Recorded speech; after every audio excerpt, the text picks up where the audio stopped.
Marchons frères, bon courage de Jésus, suivons les pas, bravons les coups de l'orage, du ciel il nous tend les bras. Ne bâtissons plus sur le sable, laissons la terre et ses douleurs. Ici-bas, rien n'est durable. Espérons, vivons ailleurs. Alors, les jeunes filles se réjouiront à la danse, les jeunes hommes et les vieillards se réjouiront aussi. Je changerai leur deuil en allégresse et je les consolerai. Je leur donnerai de la joie après leur chagrin. Voici pour nous ce matin la promesse de l'Éternel, tirée du livre de Jérémie, chapitre 31, verset 13. Amen. De nouveaux combats, Jésus, tu nous appelles, et nous voici fidèles, prêts à suivre tes pas. Conduis-nous au combat, nous sommes tes soldats. Arme nos bras, arme nos cœurs, et nous serons plus que vainqueurs, et nous serons plus que vainqueurs. Arme nos bras, arme nos cœurs. L'évangile de Jésus-Christ selon Luc, chapitre 9, versets 10 à 17, nous est proposé ce matin du premier lundi du mois d'octobre. Verset par verset, nous vous proposons un regard circonstanciel sur ce passage. En effet, cette péricope de l'évangéliste Luc nous donne des enseignements sur la foi, la provision divine et le ministère de Jésus. Au verset 10 de ce chapitre 9 de Luc, les apôtres étant de retour d'une mission et comme de bons élèves, ils sont en train de rendre compte de leurs activités à Jésus. À leur tour, les apôtres racontèrent à Jésus tout ce qu'ils avaient fait. Il les prit avec lui et se retira à l'écart du côté d'une ville appelée Bethsaïda. Bien-aimés, ce compte rendu souligne l'importance du partage, l'importance d'échanger des expériences entre des collègues et de rendre compte à l'employeur. Au verset 11 de Luc 9, Jésus avait pris les disciples avec lui, se retira à l'écart vers une ville appelée Bethsaïda. Mais les gens l'apprirent et le suivirent. Jésus les accueillit. Il leur parlait du royaume de Dieu et il guérissait ceux qui en avaient besoin. Frères et sœurs, Jésus, malgré sa position très élevée, malgré sa spiritualité, cherche le plus souvent des moments de retraite spirituelle, de prière et de solitude. Jésus nous donne l'exemple et nous invite à faire de même pour nous ressourcer spirituellement. Par exemple, pendant un mois, au cours d'une année, quelle est notre période? Quels sont tes moments? Les moments de tes retraites ou les moments de nos retraites spirituelles. Au verset 12 de l'évangéliste Luc au chapitre 9, la population a appris tous ces mouvements et commence par suivre Jésus qui leur fit bon accueil. Jésus leur parlait du royaume de Dieu et il guérissait ceux et celles qui étaient dans le besoin. Un grand nombre de personnes suivent Jésus, attirés par ses enseignements et ses miracles. Au verset 13 de Luc 9, le jour commençait à tirer son manteau noir, alors les 12 s'approchèrent de Jésus et lui dirent: renvoie la foule afin qu'elle aille dans les villages et dans les campagnes des environs pour se loger et pour trouver de quoi manger, car nous sommes ici dans un endroit désert. Voyant la nuit venir, les disciples, préoccupés par les besoins de la restauration et de la couchette de la foule, suggèrent à Jésus de renvoyer la foule pour qu'elle se débrouille. Ils ne voient pas encore la solution divine.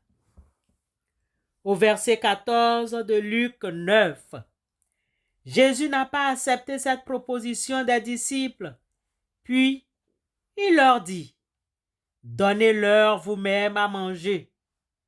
De cette réponse, Jésus remet en question la pensée limitée de ses disciples. Il les invite à faire preuve de foi et à agir en dehors de leurs propres ressources. Dans les versets 15 et 16 de Luc 9, les disciples répondirent à Jésus: nous n'avons pas plus de 5 pains et 2 poissons, à moins que nous n'allions nous-mêmes acheter de la nourriture pour tout ce peuple. Comment pourrions-nous? Il y a bien des moyens pour nourrir 5000 hommes. Nous constatons que les disciples soulignent l'absence de quoi manger, l'insuffisance de la nourriture, l'immensité de la tâche et l'insuffisance de leurs moyens. Ils semblent oublier les miracles qu'ils ont déjà vu Jésus accomplir. Au verset 17 de Luc 9, Jésus trouve une solution durable.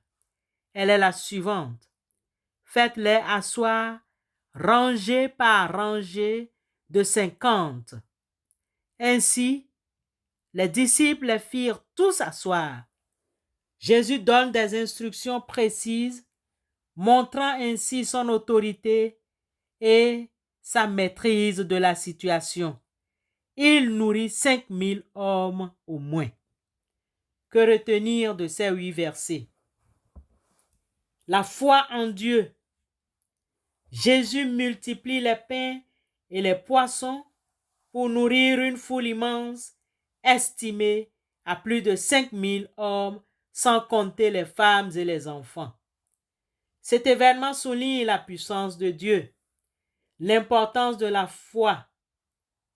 De ce miracle, nous avons l'assurance que Dieu pourvoira à tous nos besoins à partir de nos efforts.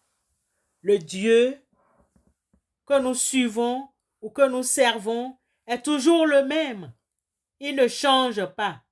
Celui qui a fait manger plus de 5000 hommes dans le désert pourvoira. Celui qui a pourvu à Abraham pourvoira. Alors Isaac, parlant à Abraham son père, dit: mon père. Et il répondit: me voici, mon fils. Isaac reprit: voici le feu et le bois, mais où est l'agneau pour l'holocauste? Abraham répondit: mon fils, Dieu se pourvoira lui-même de l'agneau pour l'holocauste. Et ils marchaient tous deux ensemble.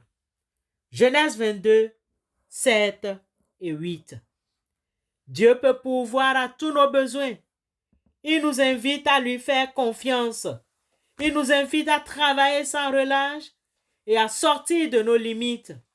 Jésus nous appelle à mettre nos talents et nos ressources au service de ceux et celles qui nous entourent. Il nous faut l'organisation et la coopération. Pour preuve, l'organisation des disciples pour faire asseoir la foule montre l'importance de travailler ensemble pour atteindre un objectif commun, celui d'adorer Dieu. Bien-aimés, cette péricope nous rappelle que Dieu est un Dieu de ressources infinies et que nous pouvons toujours compter sur lui, même dans les moments de doute et d'incertitude. Il nous invite à avoir une foi inébranlable et à nous mettre au service de notre prochain. Celui qui cultive son champ est rassasié de pain, mais celui qui poursuit des choses vaines est dépourvu de sens. Proverbe chapitre 12, verset 11. Amen.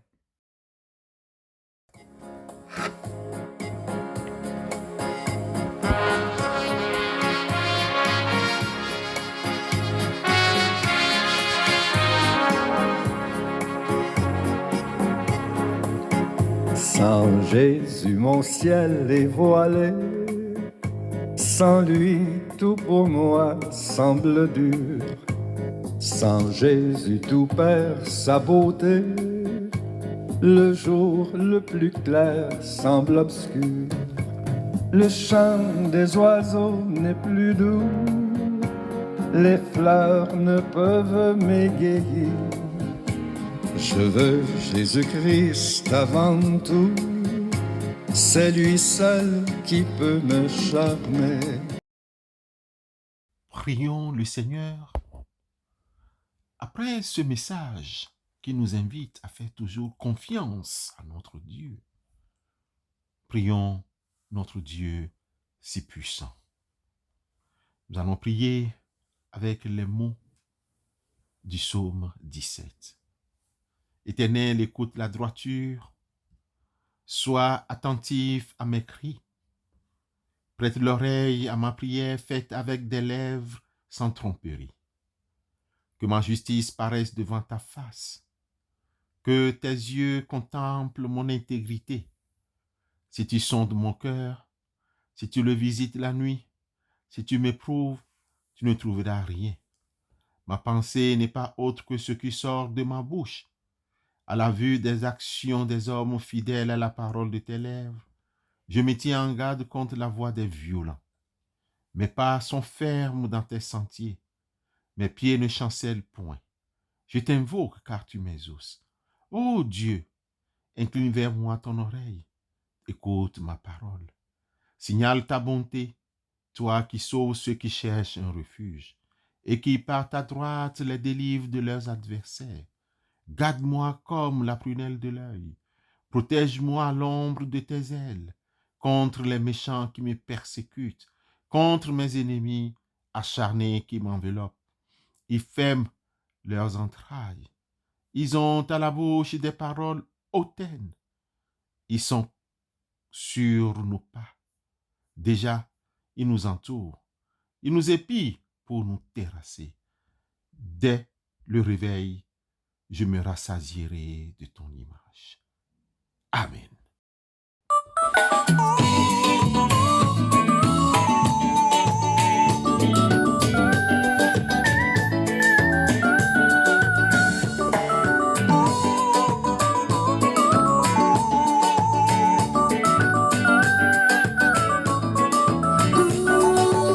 Le ciel et la terre, le firmament ne pourront contenir ce que Jésus a fait pour moi.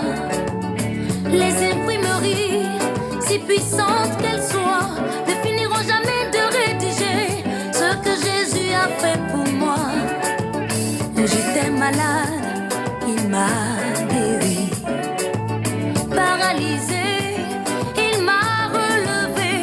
Mes amis m'ont quitté, c'est Jésus qui m'a reçu. Ma femme m'a laissé.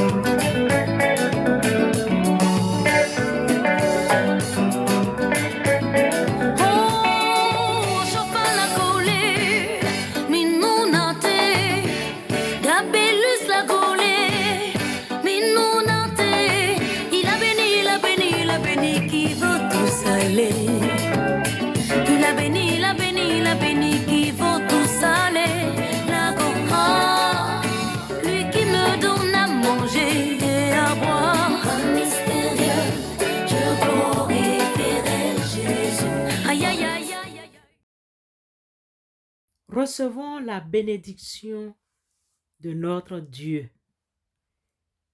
L'Éternel Dieu est un soleil et un bouclier. L'Éternel donne la grâce et la gloire. Il ne refuse aucun bien à ceux qui marchent dans l'intégrité. Éternel, Maître de l'univers, heureux l'homme qui se confie en toi. Amen.